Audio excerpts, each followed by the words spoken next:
Yet, the blood spraying into the air was the mana that composed the angel. It vanished like smoke. No need for that. Turn around and charge them. After Gazef gave his orders, he turned a keen glare at the angel which had escaped with its life. It had been badly hurt, but it was still trying to find holes in Gazef's defenses. So that's how it is. A strange feeling ran up his arms when his blade found its mark.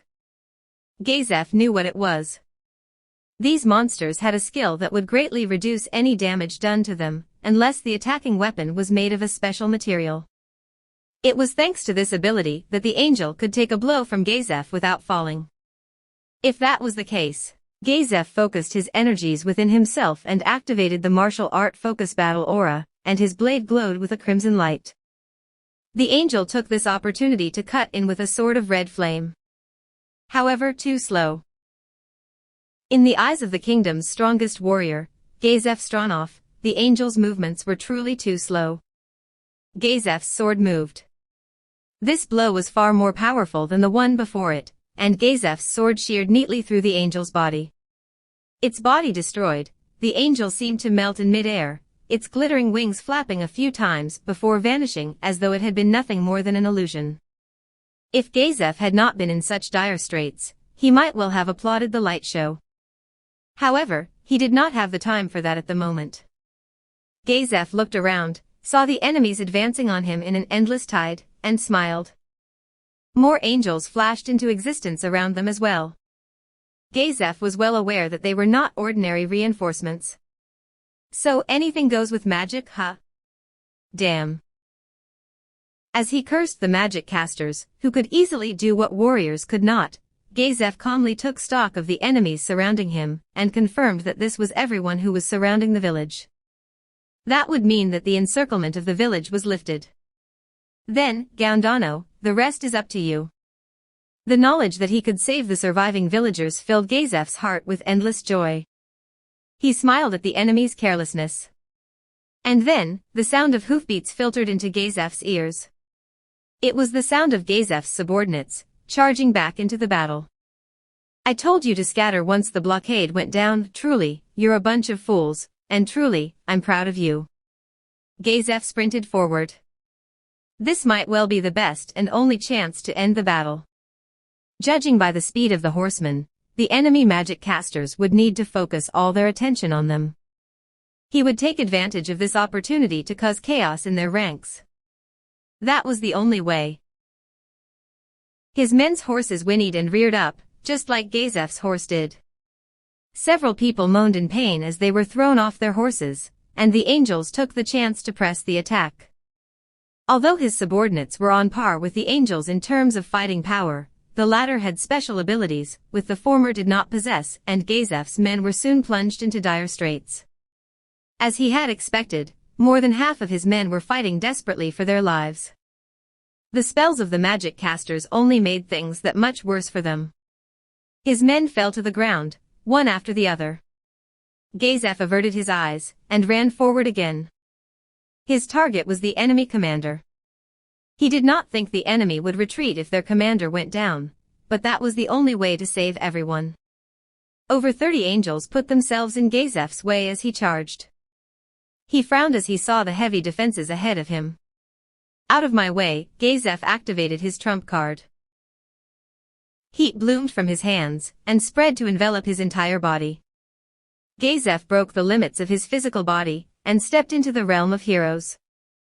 In addition, he activated several martial arts at once. One could call those a warrior's magic. Gazef glared at the 6 angels surrounding him. Six-fold slash of light. This was a martial art that struck as fast as light. In one move, he hit the 6 angels around him. All 6 of them were cut in half, dissolving into motes of light. The reinforcements from the slain theocracy gasped in surprise, while Gazef's men cheered. Although his ultimate attack made his arms cramp up, it was not enough to decrease his fighting effectiveness. Then, as though ordered to drown out the cheers, a huge wave of angels swept in, and one of them lunged at Gazef with its flaming sword. Instant counter. Gazef used his martial art just as the angel swung, and his body blurred away like mist. Halfway through its attack, the angel took a hit from Gazef. That hit reduced it to glittering dust. But Gazef's offensive did not end there. Flow acceleration. With fluid, graceful moves, he dispatched the angels one after the other. His ultimate attack took down 2 more angels again. This splendid display of martial technique inspired Gazef's men, and gave them a ray of hope. But the theocracy's troops would not allow that to happen, and their commander erased that hope with mockery. Well done. However, that is all you can do. Clerics who have lost your angels, summon new ones. Focus your spells on Stronov. The heat which had been building in the air immediately cooled off. This is bad. Gazef took down another angel as he muttered to himself. It would seem there would not be any more cheering no matter how many angels Gazef slew, since his men were worrying about the enemy coming at them. They were superior in numbers, equipment, training, and individual ability. The sole weapon of Gazef's beleaguered men, their hope for victory, was gone. After unconsciously evading an incoming sword, Gazef counterattacked, and destroyed an angel in one hit. However, the enemy he was aiming for was still far away. Although his subordinates hoped otherwise, they needed magic weapons to break through the angel's damage reduction. They did not know how to use the focus battle or a martial art like Gazef could, and without magic weapons, even if Gazef's men could injure the angels, they could not finish them off. They were at their wits' end. Diamond suit, diamond suit, diamond suit. Gazef bit his lip and continued slashing. His record for the most consecutive uses of his ultimate attack, 6-fold slash of light, was rapidly increasing. A warrior like Gazef could use 6 different kinds of martial arts at once, and combined with his hidden ultimate attack, that made 7 martial arts at once. Until now, he had been using martial arts to improve his physical attributes, fortify his mind, improve his magic resistance, temporarily render his weapon magical, as well as another technique that he used on hitting an opponent. That made 5 martial arts. The reason why he had not pushed himself to the limit, and used all 7, at once was because powerful martial arts depleted one's concentration. In particular, the 6-fold slash of light required 3 times the focus of his other techniques.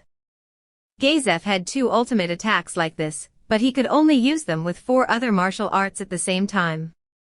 He could easily defeat an angel with those techniques. But even if he struck them down, more of them were summoned anew. As long as he did not defeat their summoners, they would call up more angels to face him. While trying to run the opposition out of mana was an option, Gazef would probably tire before that. The truth was, Gazef's arms were growing heavier, and his heart was racing. Instant counter was a martial art that forcibly corrected the body's balance after making an attack, resetting it to before the blow was struck. While that meant that the practitioner could immediately attack again, the forced reset of the body would place immense strain on it. Flow acceleration was a martial art that increased the speed at which one's nerves functioned, increasing one's attack rate. However, that technique created fatigue in the brain. And then, there was the ultimate attack, the 6-fold slash of light. Using them put a great burden on the body, but without them, he would have no chance at all. Bring them all on. Your angels are nothing. His fearsome shout startled the theocracy troops, but they soon recovered and renewed the offensive on Gazef. Pay him no heed, that's just the roar of a caged beast. Don't worry, deplete his strength bit by bit. But don't get too close. That beast's claws are long and sharp. Gazef glared at the man with a scar on his face. If only he could defeat him, he could turn the battle around. The problem was the other angel near him, different from the ones with the flaming swords. And then there was the great distance between them, and the several layers of defenses in the way. They were simply too far apart. The beast is about to make a break for it. Show him the meaning of the word impossible. The man's calm voice only served to aggravate Gazef further. Even if he stepped into the realm of heroes, Gazef could not win with his refined melee techniques alone. Still, so what? If that was the only road available to him, then he would have to charge down it with all his might. As the strength returned to his eyes, Gazef began his charge. However, the road ahead was hard, like he had expected. The angels loomed before him, one after the other, swinging their swords of scorching red flame. As he evaded and counterattacked and destroyed the angels one after the other, Gazef suddenly felt an intense pain. It felt like he had been struck hard in the belly. As he looked in the direction of the pain, he saw a group of magic casters casting a spell of some sort. Well, if you're priests, you should act like it. How about a little healing over here? As though to answer Gazef's jibe, an invisible force smashed into Gazef's body. Though the enemy used invisible attacks, Gazef was confident that he could avoid them by reading traces in the air and the looks on his opponents' faces. That might even have worked if there were only a few of them. However, against 30 of those attacks, there was nothing he could do. Just keeping his sword in his hands was taking all his strength.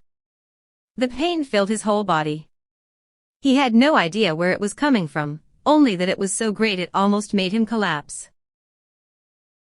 Gaha!